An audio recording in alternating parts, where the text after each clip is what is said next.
Aujourd'hui.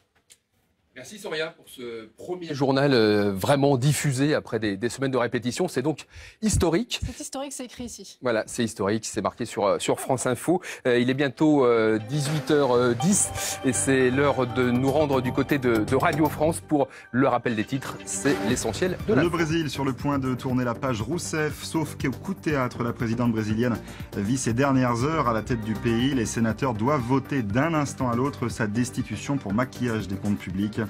Point final d'une procédure juridico-politique qui a secoué le Brésil ces derniers mois. C'était la pré-rentrée aujourd'hui pour 860 000 enseignants. Avant la rentrée, demain pour les élèves, à Grand-Quevilly, près de Rouen, un professeur a tenté de s'immoler par le feu ce matin. Information de nos confrères de France Bleu Haute-Normandie. Un de ses collègues l'a empêché in extremis de commettre l'irréparable. Il venait de se disputer avec le proviseur de l'établissement. Une cellule psychologique a été mise en place par le rectorat.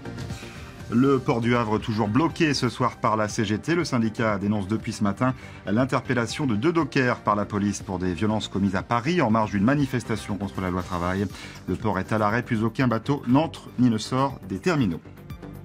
C'est un événement dans les relations diplomatiques entre Cuba et les États-Unis. Le premier vol commercial régulier entre les deux pays est arrivé dans le centre de l'île tout à l'heure. Premier vol depuis plus de 50 ans. L'embarquement avait eu lieu 1 heure plus tôt en Floride, dans une ambiance festive. Un groupe de salsa accompagnant les passagers qui montaient à bord. France Info.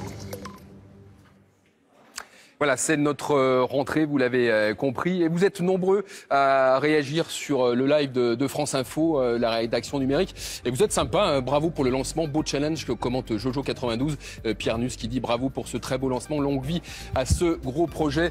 Il a raison, c'est un gros projet. Donc rentrée pour France Info, rentrée.